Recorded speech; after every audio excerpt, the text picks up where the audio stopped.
In the music world of the 21st century, some artists are born to simply entertain, while others are destined to disrupt, provoke, and inspire.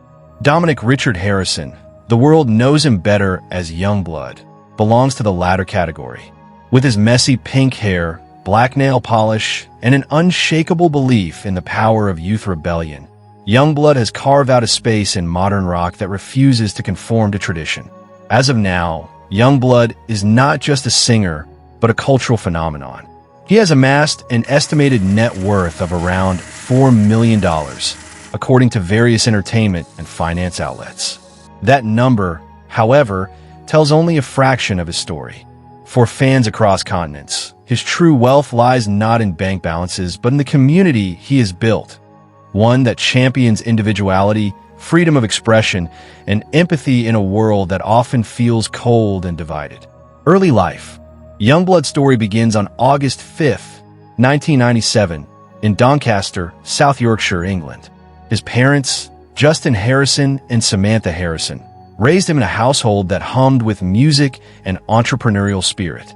Justin ran a guitar shop, while his grandfather, Rick Harrison, had once played with the legendary glam rock band T-Rex in the 1970s. Music, therefore, wasn't just background noise in the Harrison home. It was the family business, the unspoken language, the heartbeat. Dominic was the eldest of 3 children. His younger sisters, Jemima Rose, born 1999, and Isabel Izzy Rose, born 2007, adored their big brother, though life in the Harrison household wasn't always easy. From an early age, Dominic exhibited a restlessness that teachers often labeled as trouble. Diagnosed with ADHD, he struggled in school, often branded a misfit. At Ackworth School, one infamous incident still defines his rebellious streak. Dared by a friend, Dominic mooned his math teacher, earning himself a suspension and cementing his reputation as a student who played by no one's rules. Later, he enrolled at arts educational schools in London, aiming to study theater. But the creative environment he envisioned wasn't what he found. It felt like painting by numbers, he would later say. By 2015, he walked away, determined to find his voice outside the confines of academia. What teachers saw as disruption was, in truth, a young artist desperate to break free from convention. Personal life. Yungblud's personal life is as open, raw, and vulnerable as his lyrics. He has never hidden from the world who he is. Instead, he has embraced it, turning his identity into both armor and banner. He identifies as pansexual and polyamorous, refusing to be boxed in by traditional definitions of love or attraction.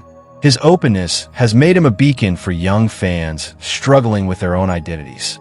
In a cultural landscape that often punishes those who dare to be different, Yungblud preaches authenticity. Be loud, be proud, be yourself. In 2018, he entered a high-profile relationship with American pop star Halsey. Their whirlwind romance produced not just tabloid headlines, but also creative collaboration, most notably the single 11 Minutes with drummer Travis Barker. Though the relationship ended in 2019, it marked Yungblud's first brush with global celebrity culture. Since 2021, he's been romantically linked to Jessie Jo Stark, a fellow musician and designer. Their relationship, though more private, has remained a point of intrigue for fans. Rumors of splits and reconciliations have surfaced over the years, but as of 2025, Stark remains the most significant figure in his romantic life. Behind the scenes, however, Yungblud has battled darkness. He suffers from insomnia, often writing music in the sleepless hours of the night. He has openly admitted to having attempted suicide twice during his rise to fame, struggling to reconcile the demands of stardom with the fragility of mental health. In April 2025, tragedy nearly struck when he was hit by a car in Paris. Though he survived, the accident was a wake-up call. In interviews afterward, he confessed that the brush with death forced him to reassess his priorities. "I thought about my legacy," he revealed. "I realized I wanted to live, not just exist." Religion has played little to no role in his public life. While many stars tie their faith to their fame, Yungblud's belief system seems rooted not in scripture, but in human connection. His religion, if it can be called that, is rebellion. Rebellion against hate, conformity, and silence. As of now, Yungblud is not married and has no children, choosing instead to pour his energy into his art and activism. Professional career. Yungblud's professional career is the stuff of rock and roll folklore. A misfit kid who turned rejection into revolution. The First Strikes, 2017 to 2018. Yungblud's early singles, King Charles, Tin Pan Boy, and I Love You, Will You Marry Me, introduced him as a voice of raw frustration, unafraid to tackle political and social themes. His 2018 debut, EP, Yungblud, and first album, 21st Century Liability, were unapologetically confrontational, drawing comparisons to punk icons of the past. Rising Star, 2019 to 2020. By 2019, his Underrated Youth EP expanded his reach, leading to collaborations with artists like Halsey and Travis Barker. His mix of punk, pop, and hip-hop sensibilities set him apart from the cookie-cutter acts dominating radio. In 2020, Yungblud released Weird, a chaotic yet heartfelt celebration of difference. The album debuted at #1 on the UK Albums Chart, cementing his mainstream arrival. A voice for the lost generation, 2021 to 2023. His self-titled third album, Yungblud, dropped in 2022 and also topped the UK charts.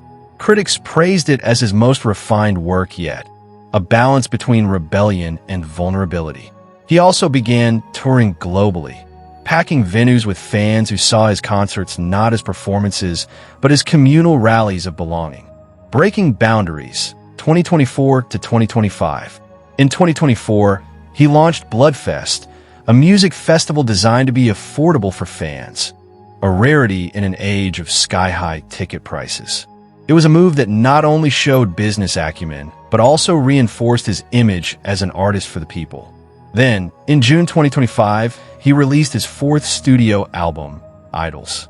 Recorded over several years, partially in his native Yorkshire, the album was his boldest yet. Tracks like Hello Heaven, Hello, revealed a maturing artist, one grappling with mortality, fame, and purpose. For Yungblud, Idols wasn't just an album. It was a manifesto, a record without limits. Today, Yungblud is more than a musician. He is a movement, a rallying cry for a generation disillusioned with politics, institutions, and traditional norms. House tour and car collection. Unlike some of his contemporaries, Yungblud has kept his living arrangements relatively private. Unlike stars who flaunt sprawling mansions on social media, he prefers to let his music and activism speak louder than material possessions. Rumors suggest he divides his time between London, Los Angeles, and occasional stays in Yorkshire. In interviews, he has often spoken fondly of Leeds and Doncaster, returning home to recharge and stay grounded.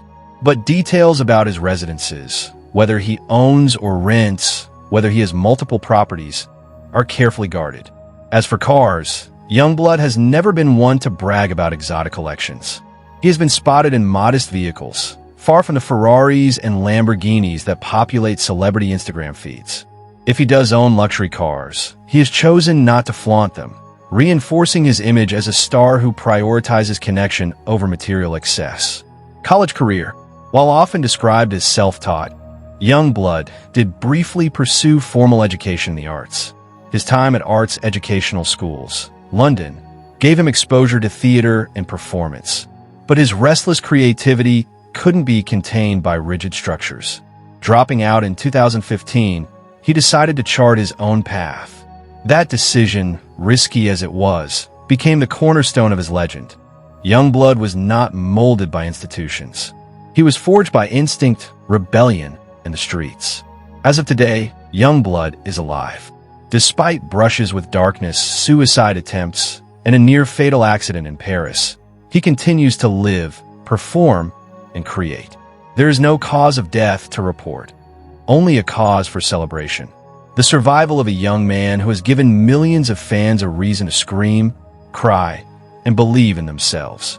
At just 28 years old, Yungblud's story is still unfolding. From a suspended schoolboy in Doncaster to the international rock, star-topping charts, and headlining festivals. His journey embodies defiance and resilience. His estimated $4 million net worth may measure financial success, but his true value lies in the way he has touched lives. For fans, Yungblud is more than music.